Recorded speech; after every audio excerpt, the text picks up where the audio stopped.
El mercado para la libertad, de Morris y Linda Tannehill. Traducción y narración por Jorge Truco. Edición El Blog del Tucu.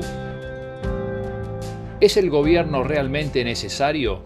¿Es el gobierno nuestro protector o nuestro destructor? Agradecimientos. Los autores desean expresar su gratitud a Skye Dorius y a Natalie Hall por sus numerosas ideas y sugerencias, incluyendo las ideas del señor Dorius sobre bancos de datos para la propiedad intelectual, la televisión educativa y el interés de las compañías de seguros en la seguridad de la medicina y de los fármacos. A Roy A. Childs hijo por sus diversos argumentos filosóficos contra el estatismo, a Anthony I. S. Alexander por su concepto de reparaciones monetarias para las injusticias causadas por coerción y por la idea de que la justicia consiste en rectificar la injusticia en la medida de lo humanamente posible, la idea de que la posesión de propiedad es la solución para los problemas de contaminación, la idea de que el argumento de Ayn Rand contra la anarquía sobre gobiernos compitiendo entre sí es en realidad un argumento devastador contra el gobierno, y por muchas horas de debate fructífero. Introducción a esta edición por Douglas Casey. Las ideas son la fuerza que da forma a la historia y, lo que es más importante, forman a las personas que hacen que la historia suceda. Los principales transmisores de las ideas son los libros. El mercado para la libertad, de Morris y Linda Tannehill, ha dado forma a mi pensamiento y espero que algún día haga lo mismo con la historia. En mis libros Crisis Investing y Strategic Investing, que tratan sobre la inversión y la economía, he dicho que la obra de los Tannehill es uno de los libros más importantes que he leído jamás. Tal vez debería aprovechar esta oportunidad para volver a expresar mis sentimientos. El mercado para la libertad es el segundo libro en importancia desde el punto de vista cronológico, pero el primero en cuanto a su significado. Recuerdo muy bien la noche en que leí el primer libro importante, la obra de Ayn Rand, La virtud del egoísmo. En aquella época tenía 21 años y durante algunos años me había tomado muy en serio todo lo referente a las ideas y a la filosofía, pero había tenido ciertas dificultades para poner en orden mis conocimientos. Estaba de acuerdo con algunas ideas de los socialdemócratas y con otras de los conservadores, pero no me gustaba ninguna de las dos tendencias. Solo la lectura de la primera página del pequeño libro de Rand me dejó atónito y tuve que detenerme por un rato. Para mí era evidente que alguien había pensado en todo esto antes, había reconocido los mismos problemas y los había desarrollado en forma lógica. La virtud del egoísmo me había proporcionado una base moral y filosófica, y por lo menos me había ahorrado muchísimo tiempo, todo el que habría insumido en deducir las cosas por mí mismo. Qué bueno es cuando uno no tiene que reinventar la rueda. El libro de los Tannehill me ayudó a erigir una elegante estructura sobre esa base, y es ahí donde uno vive. Aunque los autores de este libro reconocen su deuda intelectual con Rand, en mi opinión han prestado al mercado intelectual un servicio aún mayor. La relación es análoga a las contribuciones de Einstein y de Newton en el campo de la física. A primera vista, El mercado para la libertad es una obra que trata sobre política, aunque en realidad es mucho más que eso. Para tener una perspectiva política es necesario tener una perspectiva sobre la economía, la filosofía y sobre la naturaleza humana. Por eso, precisamente, no vale la pena leer el 99,99% de todos los libros que versan sobre política. No son mucho más que una regurgitación de las opiniones a medio digerir del autor. También por eso este libro es tan sólido en sus razonamientos y sus implicancias resultan tan impresionantes. Hace por la política lo que las obras de Rand hicieron por la filosofía y las de Mises por la economía, y aún va más allá. Todos los autores que escribieron sobre política en el pasado, con pocas y variadas excepciones, tales como Bakunin, Kropotkin, Bergman, Goldman, Spooner, Mencken y más recientemente Murray Rothbard, Harry Brown, John Pugsley y Carl Hess, Han tratado al gobierno como una institución noble y ennoblecedora, si bien algo defectuosa, que había que nutrir y apreciar. Para Morris y Linda Tannehill, el gobierno per se es el problema. Demuestran que lo que hay que eliminar es la institución misma, no algunos hombres inadecuados que a veces detentan el poder o algunas leyes perjudiciales que alteran su rumbo. En el mercado para la libertad, explican que el gobierno no es, como muchos creen, lo que impide que los seres humanos retornen a la jungla, como piensa la mayoría, sino que impide su avance hacia las estrellas. En la medida en que lo recuerdo, en el libro nunca se usa la palabra anarquía.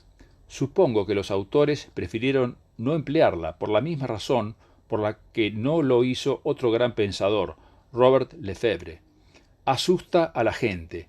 Por lo común se considera a los anarquistas como personajes violentos e inestables, envueltos en capas negras, acechando y portando pequeñas bombas redondas con mechas humeantes. La palabra conlleva un gran bagaje emocional y cuando aparece desencadena profundos temores atávicos. Paradójicamente, la anarquía es quizás el más amable de los sistemas sociales. Es la manifestación política de la antigua filosofía taoísta china, en la que todo fluye en forma irrestricta a su propio ritmo hasta alcanzar su propio nivel. La anarquía se ve como equivalente del caos y el peligro, mientras que el gobierno equivale al orden y la paz. Lo cierto es exactamente lo opuesto. Alguien ha dicho que no es tanto lo que la gente sabe acerca de lo que crea problemas, sino lo que cree saber que simplemente no es lo que crea problemas. Y esto es precisamente lo que ocurre con las palabras en el mundo intrínsecamente orwelliano de la política. Anarquía significa meramente la ausencia de gobierno.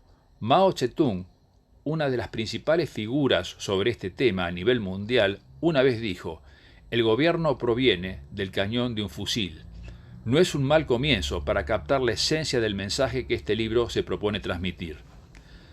Tal vez yo no debería haber usado la palabra en esta introducción. Es posible que al usarla haya hecho que se levantaran las defensas implantadas por el sistema y, de este modo, haya frustrado el propósito de los Tannehill. Pero las ideas hablan por sí mismas, y la semántica sirve más para aclarar que para oscurecer su significado.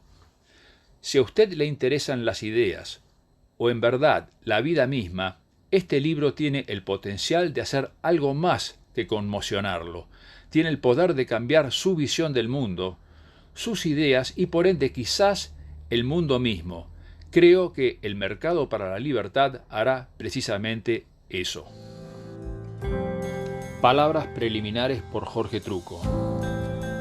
Habiendo sido testigo durante toda mi vida de los acontecimientos de la política y de la persistente y creciente decadencia de la sociedad argentina en todos los órdenes, durante muchos años me dediqué a buscar respuesta a mi pregunta: ¿por qué? Toda clase de respuestas fueron llegando y puestas a mi consideración, pero nunca eran del todo satisfactorias para explicar cabal y racionalmente la esencia de por qué pasa lo que pasa, y por qué las calamidades siempre vuelven a repetirse y en forma cada vez peor.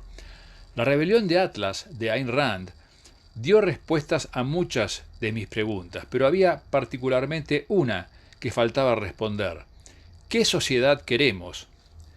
Fue Douglas Casey quien me recomendó el libro que a él le cambió la vida, The Market for Liberty.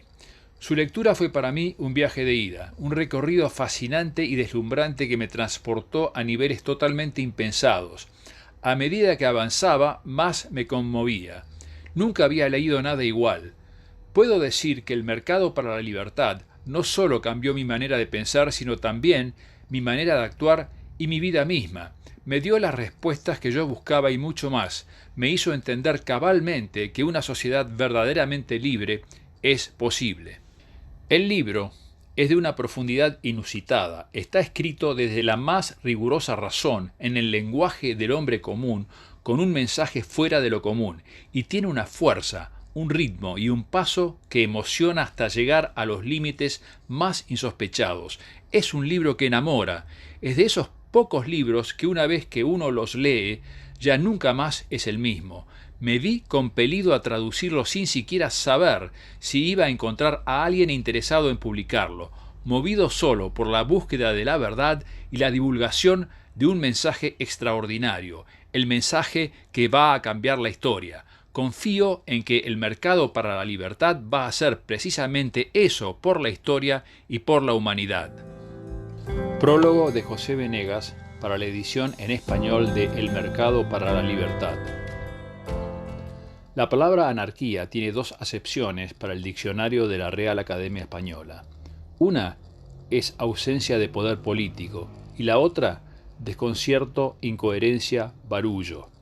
La primera es una definición, la segunda es un juicio de valor. La prueba está en que si buscamos en el mismo diccionario las definiciones de desconcierto, incoherencia y barullo, no encontraremos la palabra anarquía, precisamente porque no son sinónimos. Son los redactores del diccionario los que opinan que la ausencia de poder político es todo eso. Hablando de lo mismo, pero de un modo más honesto, el mercado para la libertad dice lo contrario. Es decir, que el sometimiento a un poder político no genera más que desconcierto, que es una gran incoherencia, sobre todo para defender nuestra libertad, y que lo que obtenemos es puro barullo. A diferencia del diccionario, la obra es una extensa exposición de razones que lo demuestran. La primera la podríamos dar ya. Nunca dejes que tus palabras sean manejadas por una autoridad centralizada.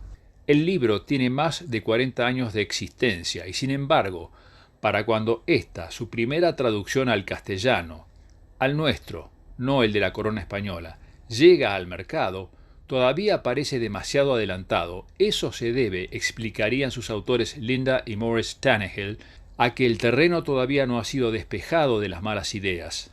El mercado para la libertad es un clásico del anarcocapitalismo, que no es otra cosa que la explicación de cómo la interacción pacífica también puede resolver problemas como la defensa contra la agresión y la arbitrariedad. Mercado, después de todo, no es más que el rótulo que le ponemos a la observación del fenómeno del orden social espontáneo y pacífico, por oposición al orden mítico y violento derivado de la política como dominación. Lo que resta es describirlo como es.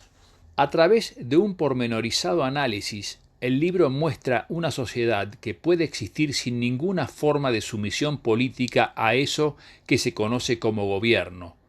Responde a las inquietudes que podrían surgir al pensar en una sociedad por completo colaborativa, siguiendo la lógica del interés propio como el átomo de la interacción y la colaboración social, al modo de Ayn Rand y Murray Rothbard, que son sus dos grandes fuentes, aunque vale aclarar que Ayn Rand no era partidaria del anarcocapitalismo, porque pensaba que significaría el imperio de muchas bandas en lugar de una sola.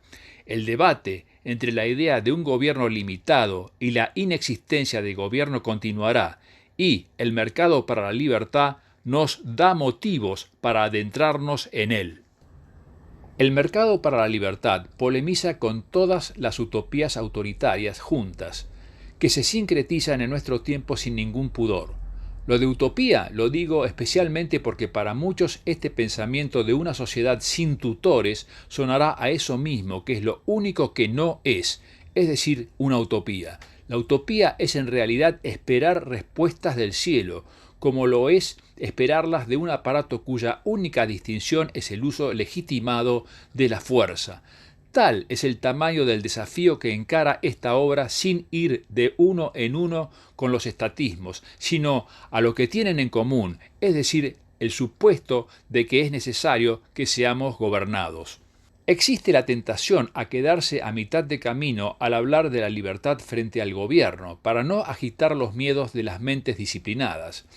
Pero el miedo asociado a la palabra anarquía aparece cuando se discuten las arbitrariedades más gruesas. Nadie deja al amo, ni siquiera en pequeñas y tácticas dosis, sin antes repudiar el concepto mismo de sometimiento.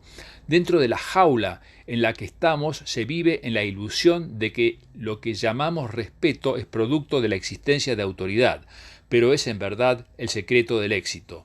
En cada sucesiva crisis, causada por ellos, los gobiernos actualizan sus campañas moralizadoras autoritarias, protectoras, que vienen a ponerle fin al supuesto libertinaje. Allá, en su Olimpo, los guardianes del mito del bien común quedan exentos de las consecuencias de sus propios actos. Ellos están para explicarnos cada vez que los problemas campean, que la culpa la hemos tenido nosotros por haber sido egoístas en lugar de ser generosos con ellos o con otros, pero a través de ellos. La batalla, como dicen los autores, comienza por las ideas. La más importante es la que permite tomar al gobierno como lo que es, el mito de que podemos ser salvados de la incertidumbre si soportamos un vigilante sabio que nos controle, como si la amenaza no fuera la incertidumbre en sí, sino nosotros mismos. Es entonces cuando lo que parece estar más lejos en realidad está más cerca. Se puede creer en ideas falsas sin mirar la realidad, pero ¿cómo sobrevivirá el mito de los guardianes omniscientes contra toda evidencia? Desde una economía cuya superioridad es más fácil de imaginar, hasta la solución de disputas, el modo de tratar con el crimen, la protección de la vida y la propiedad, la creación de reglas objetivas, la hipótesis de una agresión externa y las razones por las cuales la guerra, como la conocemos, ya no podría tener lugar. Y todo esto, como dice el libro sobre el final, no precisamente por cambiar la naturaleza humana, sino por abolir el estorbo del aparato político que no permite a los sometidos ser humanos.